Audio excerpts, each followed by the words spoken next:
আসসালামু আলাইকুম, কেমন আছেন সবাই? আমরা আজকে আফ্রিকান ফ্লাওয়ার স্কোয়ার প্যাটার্নটা করব। এর আগের দিন আমরা আফ্রিকান ফ্লাওয়ার হেক্সাগন শেপেরটা করেছিলাম এবং আশা করছি আপনারা সবাই আমাদের ওই এপিসোডটা দেখেছেন। না দেখে থাকলে আমি লিঙ্ক দিয়ে দেবো, আপনারা ডেসক্রিপশন বক্স থেকে দেখে নেবেন। তো চলুন শুরু করা যাক। প্রথম কালারটা দিয়ে শুরু করছি। আমরা প্রথমে 5টা চেইন নিয়ে নেব। তো 5টা চেইন, 3, 4, 5। এখন প্রথম চেইনের সাথে একটা স্লিপ স্টিচ দিয়ে নিলাম। এরপর 3টা চেইন করব, একটা ডাবল ক্রোশে করব। তাহলে আমাদের পরপর 2টো ডাবল ক্রোশে হলো, এরপর একটা চেইন। এভাবে করে আমাদেরকে মোট 16টা ডাবল ক্রোশে করতে হবে। 2টো ডাবল ক্রোশে, একটা চেইন, 2টো ডাবল ক্রোশে, একটা চেইন। এভাবে করে মোট 16টা ডাবল ক্রোশে করতে হবে। আমরা যেহেতু এই আফ্রিকান ফ্লাওয়ার স্কোয়ার তৈরি করছি, সেজন্য আমাদের কিন্তু 8টা পেটাল তৈরি করতে হবে। 8টা পেটাল তৈরি করার জন্য আমাকে 8টা কর্নার তৈরি করে নিতে হবে। সেজন্য আমি 16টা ডাবল ক্রোশে দিয়ে মোট 8টা সেট তৈরি করে নিচ্ছি। এভাবে করে পুরোটা সার্কেল আমি শেষ করে আসলে আমাদের 1 নম্বর রোটা শেষ হয়ে যাবে। আমি পুরোটা করে আমি ফিরে আসছি। তো আমি কিন্তু 8টা সেট তৈরি করে ফেললাম। লাস্টে চেইনটা করার পরে আমি 3 নাম্বার চেইনের সাথে স্লিপ স্টিচ দিয়ে এই রোটাকে শেষ করে নিচ্ছি এবং সুতোটাকে আমি কেটে নিলাম। পরবর্তী রোর জন্য আমাকে প্রস্তুত হতে হবে। এখন আমাকে মোট 16টা ডাবল ক্রোশে করা হয়ে গিয়েছে এবং এই সার্কেলটাতে চেইন 1 স্পেসগুলোতে পরবর্তী রোয়ের কাজটা করতে হবে। তো আসুন আমরা নতুন কালারটা নিয়ে শুরু করে দিচ্ছি। নতুন কালারটা যে কোনো একটা চেইন 1 স্পেসে আমরা লাগিয়ে নেব।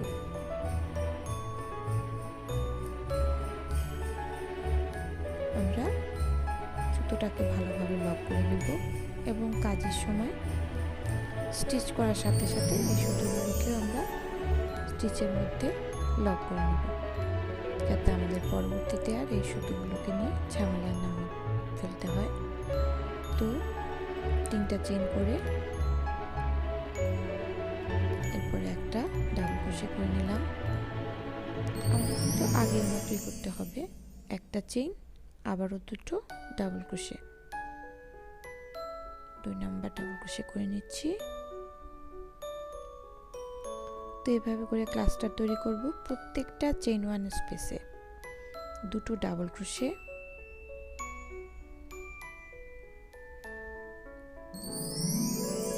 একটা চেইন, 2টো ডাবল ক্রোশে।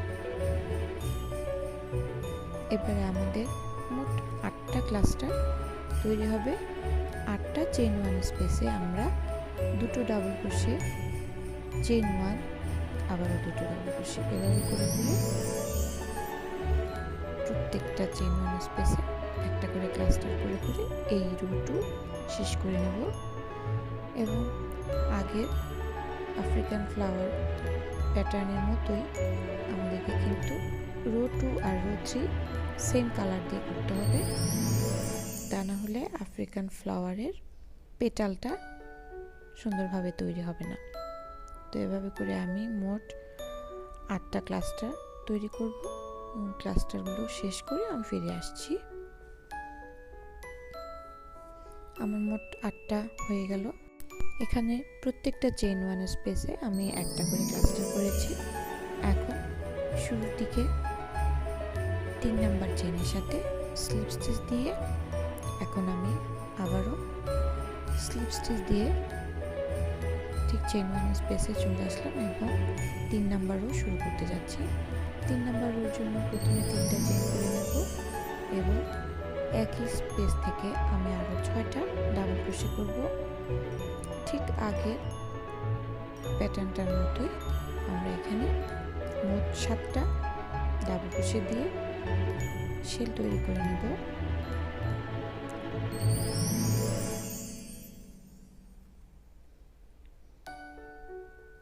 সাতটা ডাবল ক্রোশে হয়ে গিয়েছে। এখন আমি একটা চেইন 1 দিয়ে পরবর্তী শেলের জন্য পরবর্তী চেইন 1 স্পেসে চলে গেলাম এবং এখান থেকে আমি আবারও 7টা ডাবল ক্রোশে করে নিচ্ছি। 2 3 4 5 6 7 চেইন 1। এভাবে মোট 8টা পেটাল তৈরি হবে আমাদের। প্রত্যেকটা চেইন 1 স্পেস থেকে 7টা করে ডাবল ক্রোশে একটা শেল তৈরি করে করে আমরা আমাদের 3 নাম্বার রোটা কমপ্লিট করে নেব এবং এভাবে করে আমাদের টোটাল 8টা পেটাল তৈরি হয়ে যাবে।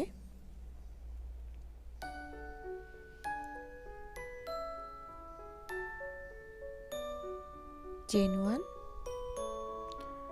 এভাবে করে বাকি পেটালগুলো কমপ্লিট করে আমি ফিরে আসছি। আমাদের 8টা পেটাল কিন্তু হয়ে গিয়েছে।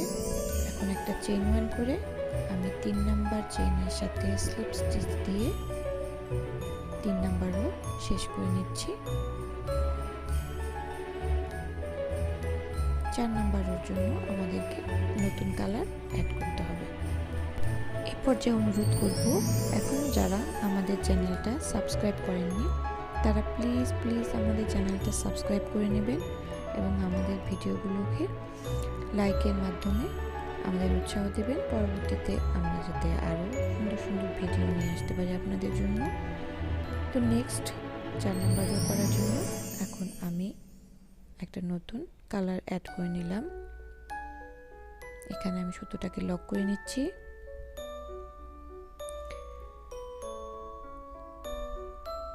প্রত্যেকটা শেলে আমি 7টা করে ডাবল ক্রোশে করেছিলাম। তো এইভাবে করে প্রথম স্টিচটা একটা সিঙ্গেল ক্রোশে করে নিচ্ছি। এরপরে প্রত্যেকটা স্টিচের উপরে আমরা একটা করে সিঙ্গেল ক্রোশে করব এবং সিঙ্গেল ক্রোশে করার সাথে সাথে আমি খোলা সুতার মাথাগুলোকেও কিন্তু লক করে নিলাম, যাতে করে আমাকে পরবর্তীতে সুতোগুলো নিয়ে আর কোনো কাজ করতে না হয়। এভাবে করে 7টা ডাবল ক্রোশের উপরে কিন্তু আমাকে 7টা সিঙ্গেল ক্রোশে করতে হবে।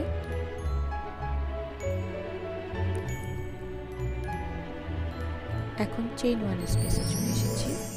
এই জায়গাতে আমাদেরকে 2 নাম্বার রো থেকে আমাদের যে ক্লাস্টার তৈরি হয়েছিল ক্লাস্টারের মাঝখানে ফাঁকা অংশ থেকে একটা স্টিচ আনতে হবে। এভাবে করে হুকটা নিয়ে টেনে আমরা আমাদের সিঙ্গেল ক্রোশের লেভেল পর্যন্ত বড় করে নেব। এটা হবে একটা ইলংগেটেড সিঙ্গেল ক্রোশে।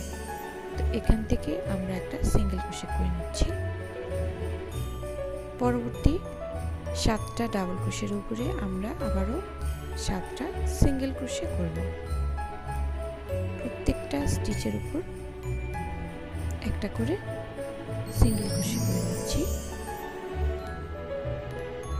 তার মানে এখন পরপর 7টা সিঙ্গেল ক্রোশে হচ্ছে। আবারও চেইন 1 স্পেসে আমরা এভাবে ইলংগেটেড সিঙ্গেল ক্রোশে করব রো 2 থেকে টেনে এনে এবং পরবর্তী 7টা ডাবল ক্রোশের উপরে একটা করে সিঙ্গেল ক্রোশে হবে পেটালগুলোর উপরে। সরি, ভিডিওর মধ্যে আমার একজন গেস্ট চলে এসেছে। তো পরবর্তী স্টিচগুলোকে আমি সিঙ্গেল ক্রোশে দিয়ে করে নেব। মোট 7টা সিঙ্গেল ক্রোশে হবে। আবারও চেইন 1 স্পেসের থেকে আমি একটা ইলংগেটেড সিঙ্গেল ক্রোশে করে নিচ্ছি রো 2 থেকে টেনে এনে আবার 7টা ডাবল ক্রোশের উপরে 7টা সিঙ্গেল ক্রোশে করব এবং আপনারা অবশ্যই এই রোটা করার সময় সুতোটার টেনশনটা লুজ রাখবেন এবং আমি সবগুলো কর্নার শেষ করে ফিরে আসলাম। আমি স্লিপ স্টিচ দিয়ে এই রোটা শেষ করে নিলাম। 4 নাম্বার রোটা আমাদের হয়ে গেছে। এরপরে 5 নাম্বার রো করব। 5 নাম্বার রোটা আপনাদেরকে একটু ভালো মতো বুঝে নিতে হবে। এখানে যেহেতু একটা স্কোয়ার আমাদের 4টা কর্নার হবে, তো আমরা যে কোনো একটা ইলংগেটেড স্টিচের উপরে একটা কর্নার তৈরি করব এবং এখানে প্রত্যেকটা ইলংগেটেড স্টিচের দুই পাশে 4টা করে চেইন আমাদেরকে কাউন্টে রাখতে হবে এবং এছাড়া পরবর্তী সাইডটা কিন্তু আমরা শুধু সিঙ্গেল ক্রোশে দিয়ে করব আর কর্নারগুলি আমরা একটা নির্দিষ্ট প্যাটার্নে করব, সেটা আমরা কাজ করার সময় দেখিয়ে দিচ্ছি। তার মানে আমাদের ইলংগেটেড স্টিচ থেকে 4টা স্টিচ কাউন্ট করে নিয়ে আমাদের কর্নারের কাজ শুরু করতে হবে। তো আমরা 4 নাম্বার স্টিচে সুতোটাকে জোড়া লাগিয়ে নিচ্ছি। এখান থেকে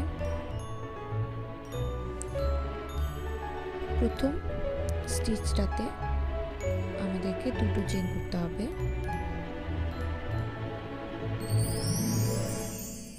এরপরে পরবর্তী এই 2টো চেইন কিন্তু আমাদের একটা হাফ ডাবল ক্রোশের সমান হচ্ছে। পরবর্তী 2টো ঘরে আমি 2টো ডাবল ক্রোশে করব।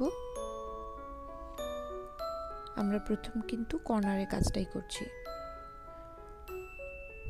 2টা ডাবল ক্রোশে করে নিচ্ছি। পরবর্তী 2টো ঘরে, তার মানে আমাদের 3টা ঘর হয়ে গেল। এখন ইলংগেটেড স্টিচের ঠিক পাশের ঘরটা, এই ঘরটাতে আমাদের একটা ট্রিপল ক্রোশে করতে হবে। 2টা চেইন ছেড়ে দিচ্ছি, আবার 2টা চেইন ছেড়ে দিচ্ছি। আপনাদের ট্রিপল ক্রোশে টিউটোরিয়াল আমার চ্যানেলে আছে, আপনারা দেখে নেবেন। ট্রিপল ক্রোশের পরে আমি 2টো চেইন করব এবং আবারও ইলংগেটেড স্টিচের পাশের ঘরে আমি আরেকটা ট্রিপল ক্রোশে করব। দুটো করে লুপ ছেড়ে দিয়ে আমি পরপর 2টো ট্রিপল ক্রোশে করলাম, মাঝখানে 2টো চেইন করেছিলাম। এখন আবারও আমি 2টো ডাবল ক্রোশে করব। আপনাদের বোঝার সুবিধার জন্য আমি এই কর্নারটা আমি আরও করে দেখাবো, আপনারা মনোযোগ দিয়ে একটু দেখুন। এখন 2টো ডাবল ক্রোশের পরে আমাকে একটা হাফ ডাবল ক্রোশে করতে হবে। তো এই কর্নার স্পেসটা হয়ে গেলে এখন আমি সাইডের স্পেসটা করব। সাইডে প্রত্যেকটা স্টিচে আমাকে সিঙ্গেল ক্রোশে করতে হবে এবং আমি মোট 8টা স্টিচে সিঙ্গেল ক্রোশে করব এবং সিঙ্গেল ক্রোশে করতে আপনারা একটা জিনিস লক্ষ্য রাখবেন, পরবর্তী সাইডের কাজের জন্য যেন আমাকে এই ইলংগেটেড স্টিচ থেকে 4টা স্টিচ থাকে। 4টা স্টিচ থাকার আগ পর্যন্ত আমাকে সিঙ্গেল ক্রোশে করতে হবে এবং এতে আমাদের টোটাল 8টা সিঙ্গেল ক্রোশে করা লাগবে। এখন আমরা আমাদের কর্নারে চলে এসেছি। এবারে একটা হাফ ডাবল ক্রোশে করে নিলাম। তারপরে পরপর 2টো স্টিচে আমরা 2টো ডাবল ক্রোশে করব।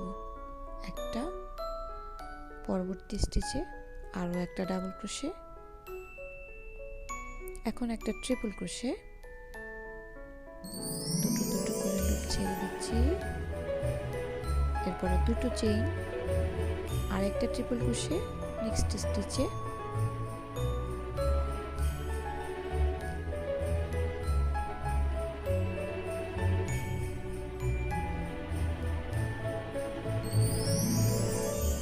দুটো ডাবল ক্রোশে, পরপর 2টো স্টিচে,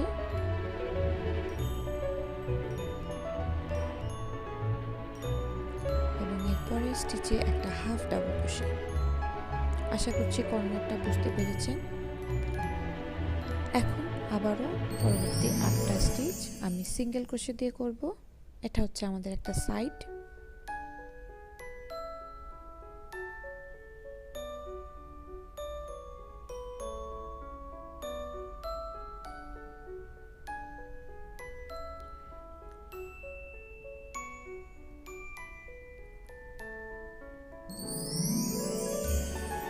এখন আবার কর্নার শুরু হয়ে গেল। একটা হাফ ডাবল ক্রোশে, 2টো ডাবল ক্রোশে,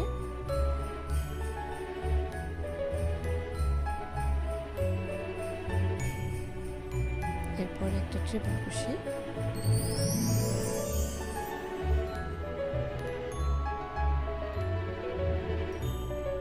দুটো চেইন,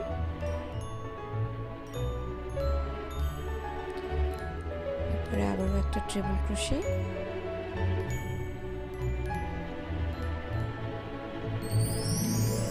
এরপরে দুটো ডাবল ক্রোশে। আমি বিগিনার্স টিউটোরিয়ালগুলোতে কিন্তু ডাবল ক্রোশে, ট্রিপল ক্রোশে সব কিছু টিউটোরিয়াল দিয়েছি।